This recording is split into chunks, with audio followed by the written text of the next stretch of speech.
This Memorial Day, join your old pal King Waspinator and all the good folks here at Total Party Skills as we investigate the enemies of tabletop role-playing.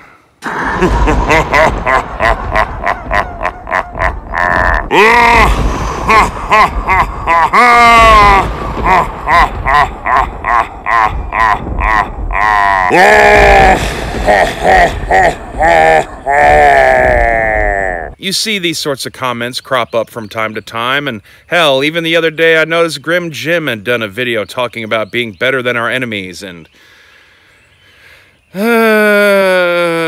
know, possibly this is like a byproduct of using framing devices for talking about, you know, social phenomena by calling things a culture war. It dials up the amount of hyperbole being thrown around, but unless you have some real specific personal issues with a real specific person that you more than likely actually know and interact with in some sort of real fashion and not just someone, you know, that's also on the internet.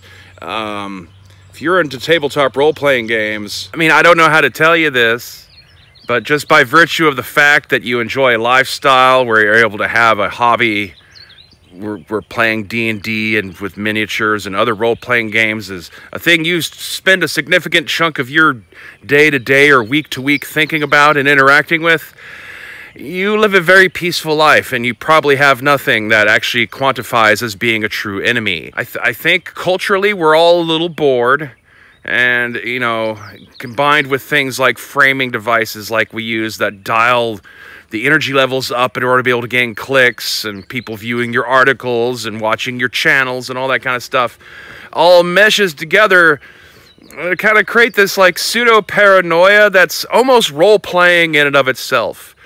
As I said, unless you have a real specific personal vendetta with a real specific person that's, you know, not at all based in role-playing games in all likelihood, unless it's some sort of conflict between writers or people at the same company, you watching this don't have any enemies in TTRPGs.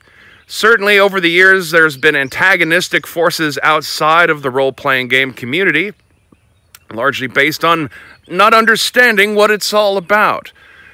Famously, obviously, you know, the whole origins of the genre, you know, were surrounded by accusations of Satanism and conspiracy. And I mean, remember when Steve Jackson Games got raided for putting out a cyberpunk source book, and because the government was worried that they were going to teach people how to hack computers by playing GURPS? You know, just all the satanic panic.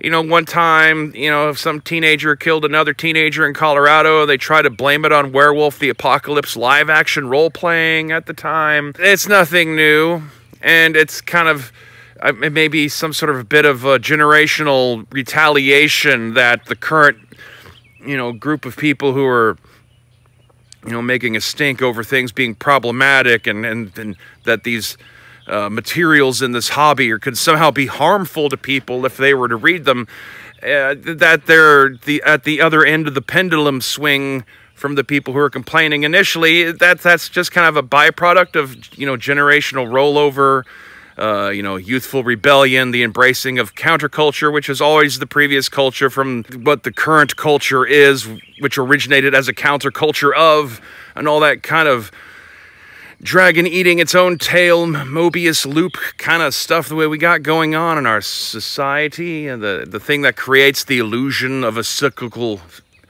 wheel of time and all that kind of stuff. You don't have enemies. Hell, America barely has any enemies.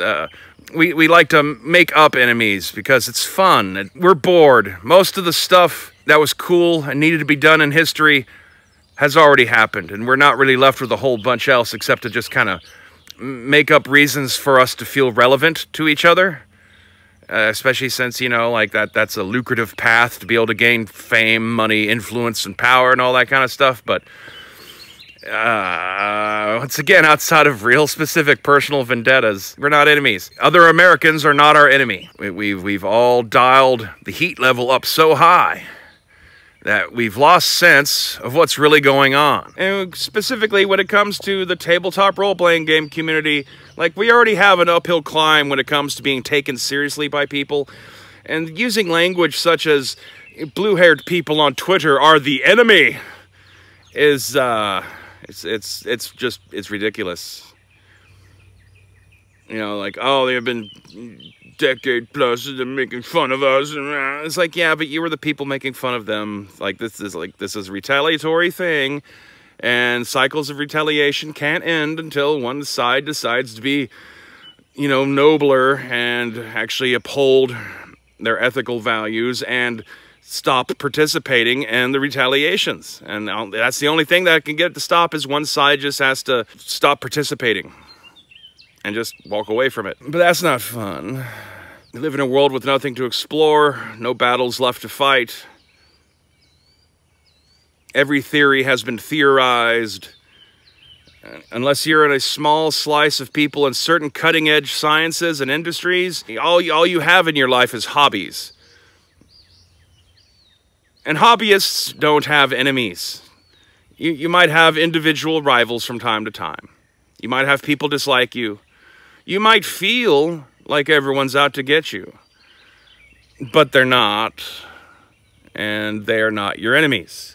Human beings deserve sympathy, not condemnation. This is exactly why we're in the situation that we're in. And it's great that some people are getting their wind up about how certain factions have been picking on everybody to try to create conformity, but you run a danger falling into the same trap and habits that they're doing, which are in response to the previous generation being so fucking uptight about everything. Well, now we're anti-uptight. And now it's counterculture to be uptight again or something. And we already play ridiculous games, so can you try to be at least a little semi-serious? Serious people don't mess around with any of this shit. And it's a sad sign of our society that more and more people in power are into nerdy geek hobbies. That's not a sign that geek hobbies are mainstreaming. That's a sign that the people in positions of power are increasingly ridiculous, childish people. And we shouldn't be happy about that. This is supposed to be a niche hobby for niche people, which is why I write niche books that you can buy on Amazon.com and DriveThruRPG. Check out the links below. After you hit like and subscribe and click the bell and all the other cynical words that I can say out of my mouth for channel growth. But you don't have enemies. Stop this. Be the smart people that all of you like to present yourselves as being. Intelligence is the ability to supersede our raw emotional reactivity. Psychologically speaking, in most instances, your worst enemy is yourself. Your enemy in the TTRPG community is you. And the only way you can be better than your enemy is to be better than yourself previously. You know, that whole idea of personal growth and self-improvement. That's a struggle waged against yourself.